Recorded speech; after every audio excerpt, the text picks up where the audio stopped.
Hi guys, welcome to Sweet Chili Samaiyal. இன்னைக்கு நம்ம பார்க்க போற வீடியோ ரொம்ப சிம்பிளான வீடியோ தான். ஏதாச்சும் ஈவினிங் ஸ்நாக்ஸ் சாப்பிடணும், அது சிம்பிளா ரொம்ப ஹெல்தியா சாப்பிடணும் அப்படினா கண்டிப்பா இந்த ரெசிபி ட்ரை பண்ணி பாருங்க. ரொம்ப ஈஸி. இது எப்படி பண்றதுன்னு பார்க்கலாம். இன்னைக்கு நம்ம பார்க்க போற ரெசிபி பாத்தீங்கன்னா ரவை புட்டு தான். ரொம்ப சிம்பிள். இந்த ரவை புட்டு பண்றதுக்கு பாத்தீங்கன்னா 1 கப் அளவுக்கு ரவை எடுத்துக்கலாம். அதுல ஒரு 2 பிஞ்ச் அளவுக்கு சால்ட் சேர்த்ததுக்கு அப்புறம் ஒரு 1/4 கிளாஸ் கம்மியா நம்ம தண்ணி ஊத்தி ஃபர்ஸ்ட் இது நல்லா பெசரி விட்டுக்கணும். ஏன்னா இது நல்லா ஊறுனுச்சுனா தான் நமக்கு வேகிறதுக்கு ஈஸியா இருக்கும். ரொம்ப ஊத்திட கூடாது, கொஞ்சமா ஊத்திக்கோங்க.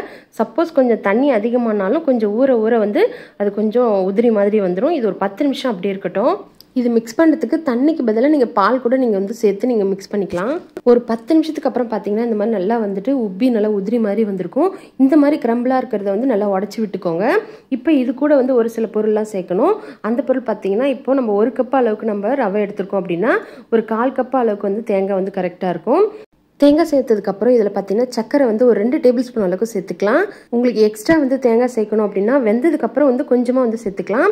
இப்போ பார்த்தீங்கன்னா ஒரு 2 ஸ்பூன் அளவுக்கு நம்ம பால் பவுடர் சேர்த்துக்கலாம். ஒரு 2-3 ஏலக்காய் சேர்த்துக்கலாம். பால் பவுடர் பார்த்தீங்கன்னா நீங்கள் பாலில் மிக்ஸ் பண்ணுற மாதிரி இருந்துச்சு, ரவை நீங்கள் பாலில் மிக்ஸ் பண்ணிங்கன்னா பால் பவுடர் தேவைப்படாது. சப்போஸ் நீங்கள் தண்ணியில் மிக்ஸ் பண்ணிங்கன்னா பால் பவுடர் சேர்த்துக்கலாம். பால் பவுடர் இந்த புட்டுக்கு ரொம்ப வாசனையாக இருக்கும். அடுத்ததாக பார்த்தீங்கன்னா துருவன கேரட் ஒரு 1/4 கப் அளவுக்கு சேர்த்துக்கலாம். கேரட் ஆப்ஷனல் தான், உங்களுக்கு விருப்பம் இருந்துச்சுன்னா சேர்த்துக்கலாம். நான் ஜஸ்ட் ஒரு கலர்ஃபுல்லாக இருக்கும் வீடியோன்றதுக்காக நான் பால் பவுடர் சேர்த்துருக்கேன். இந்த மாதிரி கை வச்சு நல்லா பெசரி விட்டதுக்கப்புறம் இது நம்ம இட்லி பானில் வச்சு வேக வச்சிட வேண்டியதான். இது வேகிற டைம் பார்த்தீங்கன்னா 10லேருந்து 15 நிமிஷம் கரெக்டாக இருக்கும். ஏன்னா நம்மளுக்கு ரவைன்றதுனால கொஞ்சம் எக்ஸ்ட்ரா டைம் தேவைப்படும். இதுவே அரிசி மாவு வந்துச்சுன்னா ஒரு 10 நிமிஷம் போதும். இப்போ அப்படியே இருக்கட்டும், வெந்ததுக்கப்புறம் பார்க்கலாம். இப்போ பார்த்தீங்கன்னா ஒரு 15 நிமிஷம் ஆயிடுச்சு. இப்போ நம்ம ஓப்பன் பண்ணி பார்த்தோம் அப்படின்னா ரவெல்லாம் நல்லா வெந்திருக்கும். கண்டிப்பாக நான் ஷூரிட்டி கொடுக்குறேன், அரிசி மாவு புட்டை விட இந்த புட்டு ரொம்ப டேஸ்ட்டாக இருக்கும். கண்டிப்பாக ட்ரை பண்ணி பாருங்கள். நம்ம போட்டிருக்கிற சக்கரை அளவு கரெக்டாக இருக்கும். உங்களுக்கு எக்ஸ்ட்ரா வேணும் அப்படின்னா நீங்கள் இந்த மாதிரி எடுத்ததுக்கப்புறம் போட்டுக்கலாம்.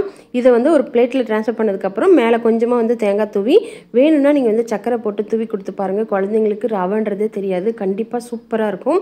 ட்ரை பண்ணிவிட்டு எப்படி வந்திருக்கு எனக்கு கமெண்ட் செக்ஷனில் சொல்லுங்கள். இதை போல் வீடியோ உங்களுக்கு தொடர்ந்து பார்க்கணும் அப்படின்னா நம்ம சேனலை மறக்காமல் சப்ஸ்கிரைப் பண்ணி வச்சுக்கோங்க. பக்கத்தில் இருக்க பெல் பட்டனை கிளிக் பண்ணிக்கோங்க. அப்போ தான் நான் போகிற வீடியோ உங்களுக்கு உடனுக்குன்னு நோட்டிஃபிகேஷனாக வரும். வேறு ஒரு வித்தியாசமான ரெசிபியில் உங்களை மீட் பண்ணுறேன். அது வரைக்கும் பாய், தேங்க்யூ.